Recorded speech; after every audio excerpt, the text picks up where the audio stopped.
guys, so here we are in the middle of Montreal in what I was told was the food district.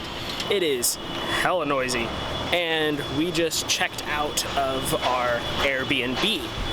What we're gonna do is we're gonna do a video of 10 things from expert van lifers, people that have been in their van for a while, us, and people that are actually looking to get into the van life.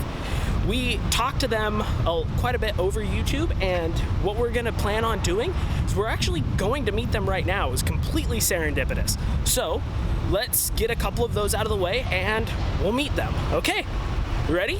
Ready for the first question. Here we go. Hey guys, how do you not fight in such small quarters? Can't be that bad. Alicia? Yeah, so we were never really the type of people that fought a lot. I don't think you should do van life if you fight a lot anyway. So we were never at each other's throat even when we lived in an apartment. Now that we're in the van, it is closer proximity. Like, things bug you that they didn't used to. So we fight a little bit more, but not really. And the key is just knowing when your breaking point is and knowing when to step out of the van, take time for yourself, tell the other person that so that it doesn't just look like you're walking away for no reason. And that's the big thing, is tell them, articulate it. We can't read your mind. So that was the big thing. Actually, in the beginning of our relationship, that was a big thing, because she was like, why didn't you know that I wanted to do this? Well, you didn't tell me that. That really became obvious in the van, even though we worked that issue out before. Yeah, and I think every couple has to go through that where you're not communicating in the same way. So yeah. Yeah, okay. Number 2? Yeah. Number 2? Guys, why did you pick an old Ford versus more modern RVs and Sprinters? Why did we pick an older Ford over a new Sprinter? That's an awesome, awesome question. That really just boils down to we were not sure if we could do it at all. We thought that this would be an awesome thing to travel. Alicia was the travel bug through and through. She's been to Thailand, she's been well traveled. I traveled as well, just not quite as extensively. So when we were planning on doing this, we planned to do this to actually allow us to travel more. Oh, nice, honk honk. And we didn't want to put a whole bunch of money in it. I think we'll get into how much the build was later, but we wanted to have a cheap option to go in and see if this was even going to be feasible for us. And that's why we did it. Would I recommend doing that for you too? Yeah, if you've never lived in close quarters, if you've never lived in a studio apartment, don't waste all of your money on this dream and find out you can't live in a tiny space, because it is a challenge. So that one's pretty straightforward.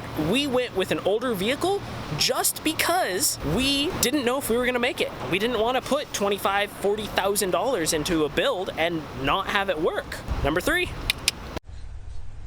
People are curious. How much did the self-build cost?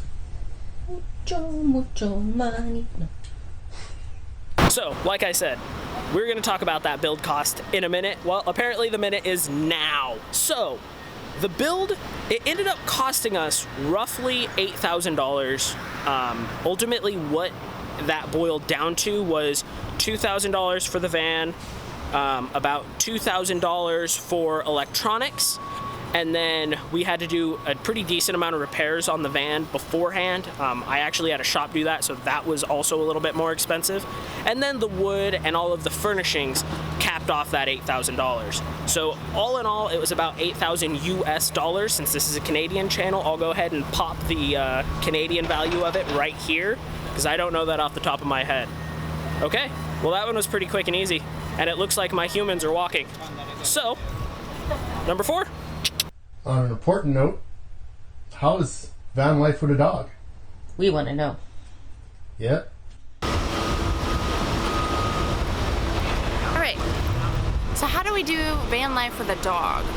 Well, to be honest, it's pretty much the same as an apartment, except the fact that she gets to run around and explore a lot more. It's pretty much the same. She's not a huge dog to begin with, so she doesn't take up a lot of space, and her food doesn't take up a lot of space. If you're trying to do this with a Great Dane or a St. Bernard, I'm sure that there would be much bigger issues and we would have needed a bigger van, but she's medium-sized and so it works for us. One thing that most people worry about is the dogs and the heat. However, Kodiak works from home, from the van, so we have a list of places that he can go to work and she can come in. There's a list of restaurants in Fort Collins that allow dogs inside, and so when he needs internet connection, he just works from one of those. And I will say, so if you watched our last steamboat video, which I'll link up here, we were actually able to talk to the people that owned the coffee shop, and they said, hey, you're not supposed to bring your dog in here, but I like cute dogs. So we ended up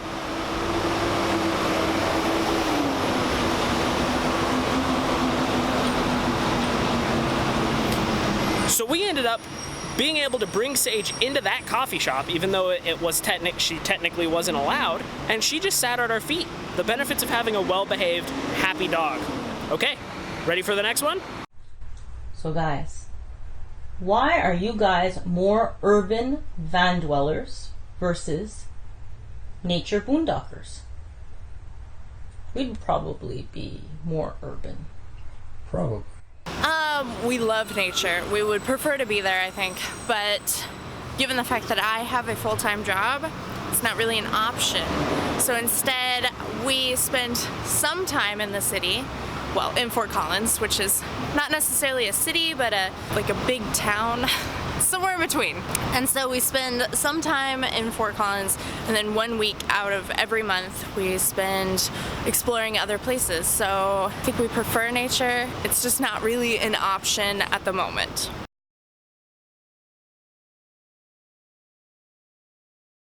You know, be the awkward people talking on the camera. Hey guys! Hey! So these guys, we ended up hooking up with them, talking on YouTube about van life. They were, I think you guys were our first commenters that weren't like close friends. Okay. So that's really, really cool. We have awesome awkward people just walking around. It makes it really fun too. But we ended up meeting up with these guys and in Montreal and talking and hanging out. It was actually really cool. Yeah. Well, we'll let them go, and they told us we need to go underground. So we're gonna go get lost in their sewers. Underground. Yeah, in the underground cities. All right, till next time. Okay, so we're live, learn, love abroad. Why are you also mouthing the words? What are you doing? Alrighty guys, thanks for watching. We're Learn, Live, Love Abroad. We are a relatively new channel, but we are sticking to our weekly Friday schedule, so we are planning on posting every single Friday, as well as a couple Tuesdays and Wednesdays in there. We mainly focus on van life, as well as a filming aspect of it. So we both are videographers in our 9-to-5s. I don't really have a 9-to-5 anymore, but she is, and I still produce for some clients. So that's kind of our other aspect, and there's something coming that is going to be so exciting. I'm actually really excited for it. I just got a notice that it got shipped today. Oh my gosh. That's what you're talking about. If you like our style, if you like who we are, go ahead and the subscribe button's going to be over there. It's going to be linked.